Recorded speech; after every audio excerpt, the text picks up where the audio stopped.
Are you still struggling with your speaking skills? Well, what if I tell you that in this video I'm going to reveal some secret hidden techniques to improve your speaking without actually speaking too much? But before any of that takes place, welcome back to English with Venya, a channel where we level up and never look back. And if you just randomly found this video, well, hit that subscribe button. Trust me, you won't regret it. So, when it comes to your English skills, we have the 4 elements.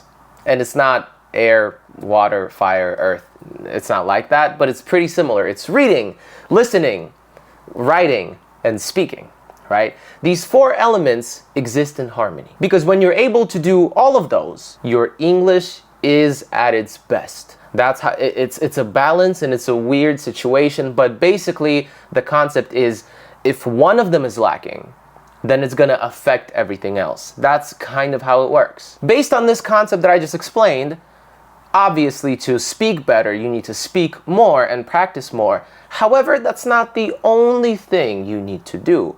And all of the other elements also help with speaking. And I know some of these techniques will be unexpected and maybe a little weird because they're not directly related to your speaking skills, but they do make a huge difference. And if you want proof, you don't need to look any further. I'm right here.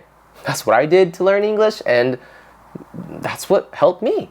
Of course, a disclaimer, I still continued doing speaking practice. You can't really do without it, but with the combination of everything else, it just speeds up the whole process. And what do we want? We want speed, because we want it faster. We want it yesterday. Number 1 is reading. So how is reading beneficial to your speaking skills? Well, first of all, when you read out loud, and I've mentioned it before many times because I think it's a very sort of like we say slept on. It's an idiom that we use to say something is underrated, and people don't pay too much attention to it, but they really should. So one of the most slept on activities in English is reading out loud every chance you get, because it helps you get used to the feeling of this language, well, coming out of your mouth. And with reading, you don't need to create your own ideas. All of these ideas were made for you. They're right there. So it's kind of like English practice for free. That's what I call that. That's what I say when I talk about it. And that's great, because the more you can get your mouth to speak English, the better. No matter how it's done. It's just overall better. So do that. Read out loud. And number 2, so when you read consistently, it does help you learn, or not even learn. You don't really learn anything. You just do it all the time. And then all of a sudden you get better at processing information faster, which in turn allows you to think in English and put thoughts together much faster, because it's the same sentences that you have to create in your head and say them out loud. When you speak, they're right in front of you. You see them and you read it all the time. You know the flow of text. You know how things are organized. You know what words are used. And when you read a piece of text, you read the details, but in your head, a more general picture still remains even after you're done reading. And that's a skill that is directly tied into speaking, because if you can read and get the general idea, you can express it in your own words. And that's sort of where we're going with this. So that's why reading is important. Reading out loud and reading in general. The next one is writing. Oh, let me tell you something. In many cases, writing is pretty similar to speaking, especially if you do something like free writing or spontaneous writing.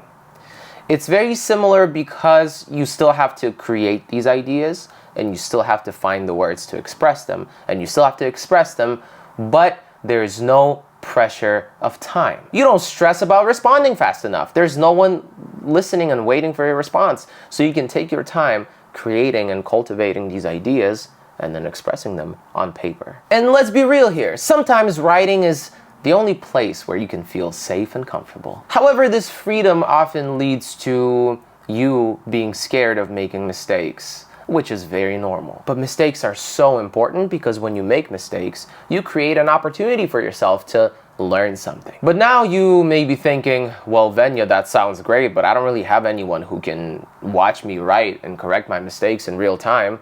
Well, yeah, obviously, I get that. So let me put you guys on. There's this service called Engram. And what it does is, I mean, it does so many things, but I guess if I had to explain it in a nutshell, it helps you with your writing. But not really, not entirely. And what really sets Engram apart from, well, everything else is the fact that Engram is uniquely optimized for non-native English speakers or English learners like yourself. A lot of you guys might be using ChatGPT or other things, and the thing with Engram is you don't need to write any prompts or anything. It's a lot easier to use, and the color-coded edits and the results and different varieties of things you can get out of it are incredible. And what I love about this is they have 3 main tools that are so useful to learning and making your English better and practicing writing to make your speaking better.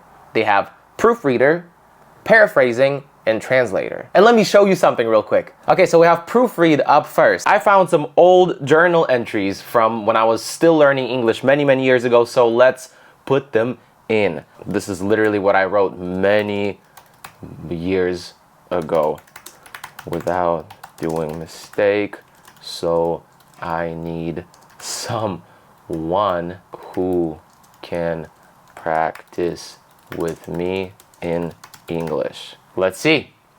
My dream is to speak English capitalized without making mistakes, so I need someone together who can practice with me in English. Period.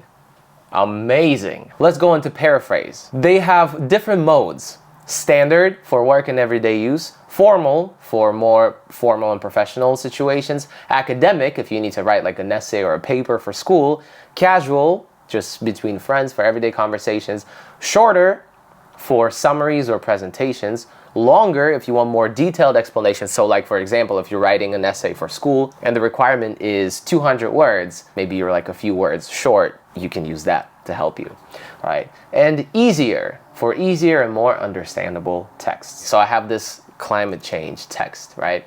So I'm gonna put it right here, and it's set to standard. I'm just inserting the text that I got off this website. So let's set it to standard first. Earth has always had natural cycles of warming and cooling, but not like we're seeing now. The top 10 hottest years ever recorded have all been after 2000, with records being beaten year after year. And according to blah, blah, blah. Okay, I mean, it's very important, but let's see. So here's how we can change this, right? Earth has always had natural cycles. That's great. The Earth has experienced natural warming and cooling cycles in the past, but the current changes are unprecedented. That's so nice. That's already even better than the original one. Since 2000, that's very good. Good structure, I think. The hottest years ever recorded, very good. Including the top 10 have been surpassing records annually. I mean, this is so much better than the original already. But let's say I want it to be more formal. Let me hit formal. Earth has consistently experienced natural cycles of warming and cooling. However, the current observed patterns are unprecedented. Amazing. Academic. Let's say this is a part of my essay. Earth has historically experienced natural cycles of temperature fluctuations. Wow, you see how many words you can learn? How many new words? Fluctuations, although the current changes are unprecedented. The 10 warmest years on record have all occurred. I mean, this is so nice. Casual. Earth has always gone through periods of warming and cooling, but nothing like what we're experiencing today. Very good. Shorter. Earth has always had natural warming and cooling cycles, but not to this extent. Amazing. Let's see longer. Throughout history, there we go, Earth has experienced inherent cycles of both gradual warming and cooling, yet the current trends seem to indicate a deviation from the norm. Now, this one is my favorite one by far. So, you see, this text is not, is not the easiest one to get through. Maybe we can make it academic. We switch back to academic and we accept all of these changes to make it even more complicated. Now, we take this text, pretty complex, sounds really smart and intelligent. We put it into the easier mode. Now watch this. In the past, Earth has gone through periods of temperature changes, right? Instead of saying warming and cooling or fluctuations, we say changes because it's easier to say. But the ones happening now are unlike anything seen before, which is an easier way to explain the word unprecedented, which is amazing. The 10 hottest years on record all happened after the year 2000, each year hotter than the last. Again, it's so much simpler. It just flows better. And the last feature is the translate feature, which can be the starting point for the things you're trying to say. Whether you're keeping an English journal, or if you have to just proofread work emails or school emails, if you're writing academic papers, you saw that. That was crazy. And I mean, the paraphrase feature is so useful for learning new vocabulary as well, because you get different degrees and varieties of the same idea that you put in, and you can learn so many words along the way. I'm gonna link Engram in the description box down below. Check it out. They also gave me a special code for you guys. Use the code Venya Pak to get a 15-day free trial of Engram PREMIUM. The code is on the screen, and it will also be mentioned in the description box below next to the link. And the third one is listening.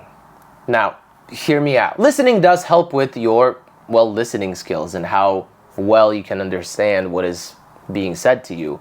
However, it also does something to how you perceive the language and how you feel about it. Let me know in the comments if this is you right now, or maybe you did that in the past. So sometimes, right, in our native language, it's so easy to communicate and understand because obviously, it's our native language. However, sometimes there are situations where it's your native language and then something happens in English. So you kind of go from a very relaxed, regular demeanor to, I'm paying attention, I'm focused. What's going on? English. Oh no, right? I need all of my focus and energy to deal with it. And that's related to how English is still, it's still foreign in our brains, for our brains, I mean. And that's very normal, but in this tense state, you can't really hope to communicate efficiently. So this is why you need to listen to English every chance you get, because not only are you able to understand the flow of speech and everything better the more you listen, but you get used to the sound of the language and you start perceiving it as something very natural and very normal and not something different that you gotta really focus for. That's cool. And then, oh, English is flowing the same way. And I can be just as relaxed, and I don't have to freak out, and I don't have to get all of my energy together to be able to focus on this. It helps you get used to it and calm down a little bit, because English, specifically American English, is not the type of language that you can, successfully use and communicate in when you're really tense, right? It's so laid back. Even the nature of the sounds of the language and the way we speak and all the slang and idioms and all of that, everything is designed to be very laid back and chill, right? So that's the level you need to get on. You just need to be chill about it. Not too chill, but chill enough. And this is basically how the 3 elements can help you make your speaking better. And maybe this is exactly the change that you need to level up and never look back. Thank you guys so much. I hope you have a wonderful day, and I'll see you in the next one. Bye. And don't forget to check out Engram. Link in the description box below. Bye.